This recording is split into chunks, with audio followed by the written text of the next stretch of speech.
मुझे आपकी ज़रूरत है। मुझे आपकी ज़रूरत है। इसको आप इंग्लिश में कैसे बोलोगे?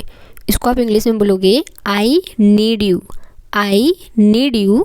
मुझे आपकी ज़रूरत है। मुझे आपके साथ जाना है। मुझे आपके साथ जाना है। इसको आप इंग्लिश में कैसे बोलोगे? इसको आप इंग्लिश में बोलोगे I have to go with you. I have to go with you. मुझे आपके साथ जाना है। I have to go with you. मुझे बुरा लग रहा है। मुझे बुरा लग रहा है। इसको आप इंग्लिश में बोलोगे I am feeling down. I am feeling down. मुझे बुरा लग रहा है। I am feeling down. गड़बड़ नहीं करो। गड़बड़ नहीं करो। अक्सर हम लोग ये यूज़ करते हैं जब कोई सामने वाला गड़बड़ करता है ना, तो हम लोग बोलते हैं गड़बड़ नहीं करो। तो इसको आप कैसे बोलोगे? बहुत ही अच्छा सेंटेंस है। इसको आप बोलोगे डोंट मेस अप। क्या बोलोगे? डोंट मेस अप, यानी कि गड़बड़ नहीं करो। Don't mess up. मैं निकल रहा हूँ। मैं निकल रहा हूँ। इसको आप इंग्लिश में बोलोगे I am living. I am living. मान लो कहीं पार्टी पे गए हो और अपनी फैमिली को बोल रहे हो अब मैं निकल रहा हूँ, ठीक है? तो आप इसको बोलोगे I am living now. I am living now, ठीक है? तो मैं निकल रहा हूँ का क्या होगा? I am living. इस तरफ से आइए। इस तरफ से आइए। अक्सर हम लोग बोलते हैं ना कि उधर से नहीं, इस तरफ से आइए। तो इसको आप इंग्लिश में कैसे बोलोगे? इसको आप इंग्लिश में बोलोगे come from this way. Come from this way, यानी कि इस तरफ से आइए। Come from this way. मैं वैसा नहीं हूँ। मैं वैसा नहीं हूँ। इसको आप इंग्लिश में बोलोगे I am not like that. I am not like that. मैं वैसा नहीं हूँ, ठीक है? क्या बोलोगे? मैं वैसा नहीं हूँ। इसको इंग्लिश में बोलोगे I am not like that. इसका क्या मतलब है? इसका क्या मतलब है? इसको आप इंग्लिश में कैसे बोलोगे? इसको आप इंग्लिश में बोलोगे what does it mean. What does it mean. इसका क्या मतलब है? What does it mean. मैं निकलने ही वाला हूँ। मैं निकलने ही वाला हूँ। अक्सर ये जो सेंटेंस होता है, हमें कोई बोलता है अरे कब आ रहे हो, तो हम लोग बोलते हैं अरे मैं निकलने ही वाला हूँ, ठीक है? तो इसको आप इंग्लिश में बोलना अब, ठीक है? कैसे बोलोगे इंग्लिश में? बोलना I am about to leave. I am about to leave. मैं निकलने ही वाला हूँ। I am about to leave. आपका क्या मतलब है? आपका क्या मतलब है? मतलब सामने वाला कुछ बोलता है ना, उसका मतलब कुछ और रहता है और हमें समझ में आता है कि इसका मतलब तो कुछ और है। तो जब क्लियर करने के लिए हम सामने वाले से पूछ देते हैं ना, आपका क्या मतलब है, ठीक है? तो इसको जब ऐसे तो सामने वाला आपसे घुमा के बात कर रहा है और आप उसमें इंग्लिश बोल दोगे ना, तो और सीधा हो जाएगा। तो अब से इंग्लिश में बोलना, उसको बोलना what do you mean. What do you mean. आपका क्या मतलब है? मैं बोर हो रहा हूँ। मैं बोर हो रहा हूँ।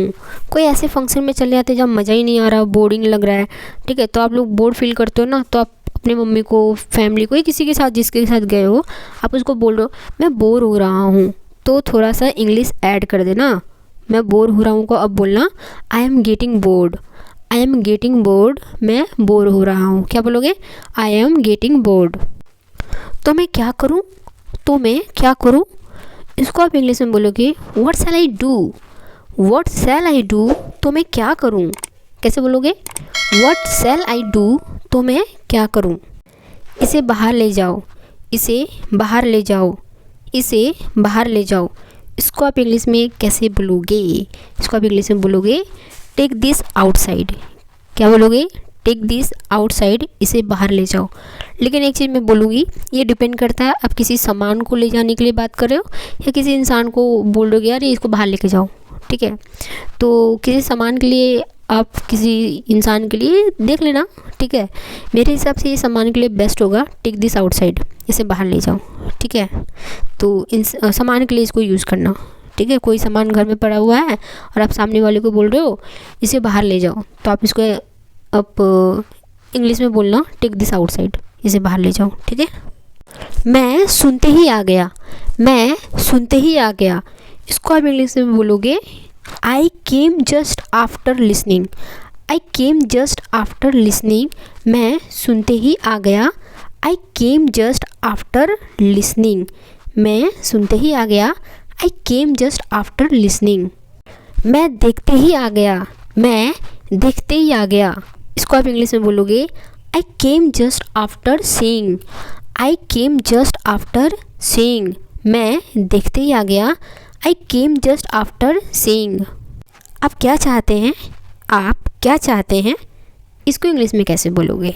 इसको इंग्लिश में बोलोगे what do you want. What do you want. आप क्या चाहते हैं? What do you want. आप क्या चाहते हैं? कृपया करके धीरे बोलिए।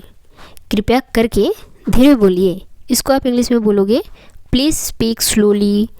Please speak slowly. क्या बोलिएगा? Please speak slowly. कृपया करके धीरे बोलिए। Please speak slowly. जाने की ज़रूरत नहीं है। जाने की ज़रूरत नहीं है। इसको आप इंग्लिश में बोलोगे there is no need to go. There is no need to go.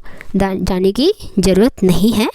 There is no need to go. जाने की ज़रूरत नहीं है। हम लोग कोचिंग जा रहे हैं। हम लोग कोचिंग जा रहे हैं। इसको आप इंग्लिश में बोलोगे we are going to coaching. We are going to coaching. हम लोग कोचिंग जा रहे हैं। We are going to coaching. कहाँ चली गई? कहाँ चली गई? हम लोग बोलते ना अरे कहाँ चली गई वो, है ना। अब इसको इंग्लिश में बोलना, बोलोगे क्या? Where has she gone. Where has she gone. कहाँ चली गई? Where has she gone. अगर लड़की है तो सी लगाना, जैसे कि यहाँ पे लिखा हुआ है वेयर हैज़ सी गॉन। अगर लड़का कहीं चला गया तो उसको बोलोगे where has he gone. Where has he gone. कहाँ चला गया वो? ऐसे लोग क्यों होते हैं? ऐसे लोग क्यों होते हैं? इसको इंग्लिश में बोलेंगे why are people so. Why are people so. ऐसे लोग क्यों होते हैं? Why are people so. अब किसकी बारी है? अब किसकी बारी है? हम जब कोई लाइन पे रहता है तो बोलते हैं ना अरे अब किसकी बारी है, तो इसको इंग्लिश में बोलिएगा। क्या बोलिएगा? इसको इंग्लिश में बोलिएगा whose turn is now. Whose turn is now. अब किसकी बारी है? थोड़ा एकदम एटीट्यूड लेकर बोलिएगा, मतलब एक अच्छा वाला एटीट्यूड, जिससे कि कॉन्फिडेंस आए कि यार भाई इसको तो इंग्लिश आती है। ठीक है, कैसे बोलिएगा? Whose turn is now. ठीक है, ज़्यादा एक्टिंग नहीं, नॉर्मल वे में, मतलब कॉन्फिडेंस ऐसा दिखे कि आपको इंग्लिश आती है। ठीक है, कैसे बोलिएगा? Whose turn is now. अब मेरी बारी है।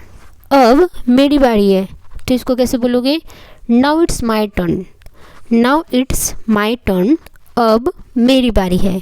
Now it's my turn. अब मेरी बारी है। मैं रोटियां बेल रही हूँ।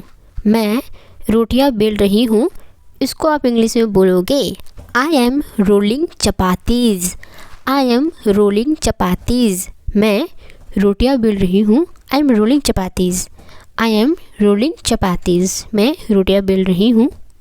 मैं रोटियां सेक रही हूँ। मैं रोटियां सेक रही हूँ।